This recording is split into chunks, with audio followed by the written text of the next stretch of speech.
بسم اللہ الرحمن الرحیم۔ السلام علیکم ورحمۃ اللہ وبرکاتہ۔ آپ دیکھ رہے ہیں ہمارا یوٹیوب چینل، امید ہے آپ سب خیریت سے ہوں گے۔ آج کا عمل رزق کے بارے میں انتہائی اہم ہے، اور رزق کے بارے میں بے شمار وظائف اور اذکار قرآن و سنت میں ملتے ہیں، تو ہم ان میں سے کسی کو بھی کر سکتے ہیں۔ تو یہ جو عمل بتانے لگے یہ بھی انتہائی اہم ہے، اور اس کے اندر چند باتیں جو کہ سمجھنا ضروری ہے۔ پہلے نمبر پہ جو چیز سمجھنے کی ہے وہ یہ ہے کہ رزق کے بارے میں سب سے زیادہ انسان کے اوپر جو حملے ہیں وہ شیاطین کی طرف سے ہوتے ہیں کہ انسان کو اس کے بارے میں پریشان کیا جائے۔ اور بسا اوقات بہت سے رزق کے اسباب ایسے ہوتے ہیں جو کہ انسان کے قریب ہوتے ہیں، رزق کے اسباب ایسے ہوتے ہیں جو کہ انسان کو نظر آ رہے ہوتے ہیں، لیکن یہ محسوس یہ ہوتا ہے کہ ہمیں کبھی کوئی ایسی بندش ہے، کوئی رکاوٹ ہے۔ اور بہت سے دوست اس بارے میں یہ بھی کہتے ہیں کہ ہمارے اوپر کسی نے بندش رزق کی کروا دی ہے۔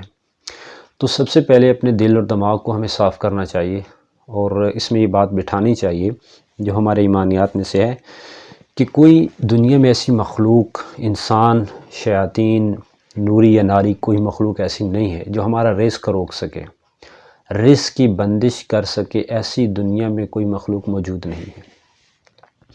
اگر ایسا یہ کام ہوتا تو بہت سے لوگ ایسے ہیں جو دوسروں کے بہت بڑے بڑے بزنس مین ہیں اور بہت پیسے کمانے والے لوگ ہیں، اور ایک ملک دوسرے ملک کے معاشی حالات کو خراب کر دیتا۔ پاکستان انڈیا والوں کے خراب کر دیتا، انڈیا پاکستان کے معاشی بہت سے مسائل ان کے لیے پیدا کر دیتا۔ بہت سی جو سپر پاور ہیں، قومیں ہیں، وہ مسلمان نہیں ہیں، تو مسلمان اس طریقے سے ان کے رکاوٹیں کھڑے کر دیتے ہیں۔ تو ایسا قطعاً نہیں ہے۔ ہمارے رزق کو کوئی روک نہیں سکتا، کوئی انسان، کوئی جن، نہ نوری نہ ناری، کوئی مخلوق ایسی نہیں ہے۔ تو پہلے جب ہمارا یہ ذہن ٹھیک ہوگا تو پھر ہمارے لیے بہت سی آسانیاں پیدا ہوں گی۔ اکثر ایسا ہوتا ہے جب وساوس انسان کو پیدا ہوتے ہیں تو بڑھتے جاتے ہیں، کم نہیں ہوتے۔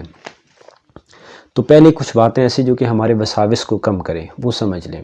پہلے نمبر پہ ہمیں سب سے زیادہ کوشش کرنی چاہیے کہ ہم پاک صاف رہیں۔ اکثر ایسا ہوتا ہے کہ ناپاکی کی حالت میں ہوتے ہیں تو اکثر شیاطین کی طرف سے وساوس، خیالات وہ ناپاکی کی حالت کی وجہ سے زیادہ آتے ہیں۔ اور ہمیں پاک صاف رہنے کے لیے بہترین طریقہ ہے 5 وقت نماز کی پابندی کریں۔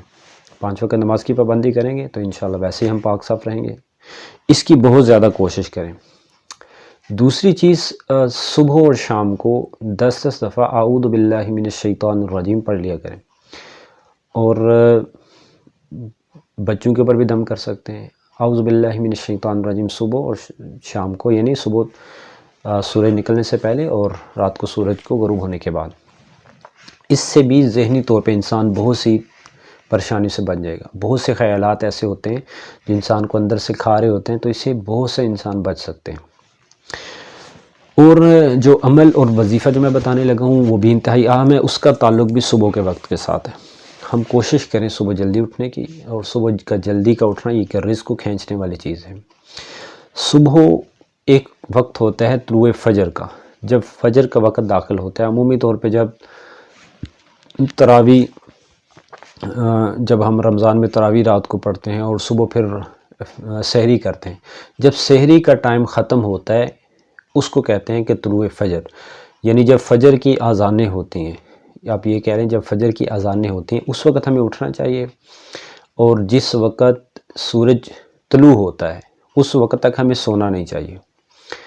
اور اس میں عمل کون سا کرنا ہے، پہلے وقت سمجھ لیں، پھر عمل سمجھنا آسان ہوگا کہ فجر کا جب وقت شروع ہوتا ہے ہمیں اس وقت اٹھ جانا چاہیے، یا اس سے 10، 15، 20 منٹ بعد تک اٹھ جانا چاہیے، یعنی کہ وہ نماز کا وقت ہوتا ہے، اس وقت فجر کی نماز پڑھنی چاہیے، اور فجر کی نماز کے بعد سورہ یاسین پڑھنی چاہیے۔ کوشش کریں قرآن کی تلاوت کسی بھی جگہ سے کر لیں، اور خود بھی اور گھر والوں کو بھی کوشش کریں سورج کے طلوع ہونے تک گھر میں سونے کا ماحول نہیں ہونا چاہیے۔ اس وقت میں جو بندے سونے کے عادی ہو جاتے ہیں ان کی رزق کے اندر بے برکتی کے بہت سے اسباب پیدا ہو جاتے ہیں۔ ایک تو یہ کوشش کرنی ہے کہ اس وقت کوئی سوئے نہیں۔ دوسرا کیا ہے، دوسرا یہ کوشش کرنی ہے کہ اس وقت میں زیادہ سے زیادہ ذکر اذکار کرنے ہیں، اور سب سے زیادہ کوشش کریں جو ذکر کرنا ہے اس وقت کے اندر کوشش کریں کہ تیسرا کلمہ اور استغفار اور درود پاک، یہ 3 چیزیں اس وقت میں تیسرا کلمہ ہے سبحان اللہ والحمد للہ ولا الہ الا اللہ واللہ اکبر، 100 دفعہ کم از کم اس کو 100 دفعہ پڑھا جائے، اور استغفار کم از کم 300 دفعہ کیا جائے، استغفر اللہ رب اغفر لی، یا کوئی بھی کر سکتے ہیں۔ اور تیسری چیز درود پاک ہے، درود پاک کوئی بھی پڑھ سکتے ہیں، اور 100 دفعہ درود پاک پڑھا جائے۔ صبح طلوع فجر سے لے کے طلوع آفتاب تک، سورج کے نکلنے تک، اس وقت کے اس عمل کو یقینی بنایا جائے کہ اس کے اندر ہمارے اعمال زیادہ سے زیادہ ہوں، نماز کی پابندی ہو، قرآن کی تلاوت ہو، اور یہ 3 کام کر لیں۔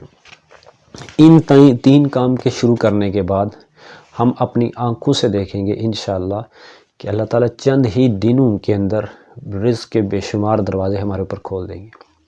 یہ بہت بڑا سبب ہے، بہت بڑا ذریعہ ہے۔ احادیث مبارکہ میں یہ چند باتیں جو میں نے بتائی ہیں، یہ مختلف جگہوں پہ یہ چیزیں وارد ہیں کہ یہ چیزیں ایسی ہیں جو کہ رزق کو کھینچنے والی ہیں اور انتہائی طاقتور عمل ہے۔ لیکن ساتھ ضروری کیا ہے؟ ضروری یہ ہے کہ 5 وقت نماز کی پابندی بھی کی جائے، اور دعا کا اہتمام کیا جائے، اللہ تعالیٰ سے زیادہ مانگا جائے، ہر نماز کے بعد اللہ تعالیٰ سے دعا کی جائے۔ ہم رزق کے بارے میں جاب کے لیے، نوکری کے لیے، کام کے لیے 20 لوگوں سے ملنا آسان سمجھتے ہیں، لیکن ایک اللہ کے سامنے کھڑے ہونے سے 5 دفعہ ایک دن میں کھڑا ہونے کو بہت مشکل سمجھتے ہیں۔ حالانکہ ایک اللہ کے سامنے کھڑا ہونا فخر کی چیز ہے کہ جس اللہ نے ہمیں جسم دیا، دل، دماغ، آنکھیں دی، اولاد، گھر، مکان، سب کچھ دیا، ہم اس اللہ کے سامنے کھڑا ہونا یہ آسان ہوتا ہے، لیکن ہمیں عمومی طور پہ اس میں سستی ہو جاتی ہے۔ ہم 20 لوگوں کے دروازے کھٹکھٹا لیں گے، لیکن ایک اللہ کے دروازے کو 5 دفعہ کھٹکھٹانا یہ ہمارے لیے بہت مشکل ہوتا ہے۔ تو اس کی ضرور ہم کوشش کریں، انشاءاللہ عادت بنائیں گے تو بہت جلد ہماری عادت بھی بنے گی، اور انشاءاللہ بہت جلد اللہ تعالیٰ ہمیں اس کے فوائد و ثمرات بھی دکھائیں گے۔ اور قطعاً اس میں ایسا کوئی نہیں ہوتا ہم سمجھیں کوئی رکاوٹ ہے، قطعاً کچھ رکاوٹ نہیں ہوتی۔ استغفار میں کوشش کریں، جب 300 دفعہ استغفار کریں تو اس میں نیت کریں کہ ہم سے جو گناہ ہو رہے ہیں ہم آئندہ انشاءاللہ وہ گناہ نہیں کریں گے۔ ہمارے بہت سے ایسے گناہ ہوتے ہیں جو کہ رزق کے بارے میں رکاوٹ کھڑی کر دیتے ہیں، تو ہم کوشش کریں انشاءاللہ ان گناہوں سے توبہ کریں، آئندہ یہ گناہ نہیں کریں گے، تو اللہ تعالیٰ انشاءاللہ چند ہی دنوں کے اندر ہمارے بہت سے مسائل، بہت سی پریشانیاں، دل اور دماغ کے بہت سی ایسے وساوس اور خیالات جو انسان کو عام زندگی سے بہت دور ہٹا دیتے ہیں، اللہ تعالیٰ ان کو بہت جلد انشاءاللہ ٹھیک کر دیں گے۔ اور یہ چند ہی دنوں کے اندر زیادہ سے زیادہ 40 دن تک اس کے فوائد و ثمرات سامنے آنا شروع ہو جاتے ہیں، لیکن ہم کوشش کریں 40 دن تک صرف عمل کو نہ کریں بلکہ اس کو پوری زندگی رکھیں، انشاءاللہ اس کے فوائد و ثمرات اللہ تعالیٰ ہمیں دکھاتے رہیں گے۔ والسلام علیکم ورحمۃ اللہ وبرکاتہ۔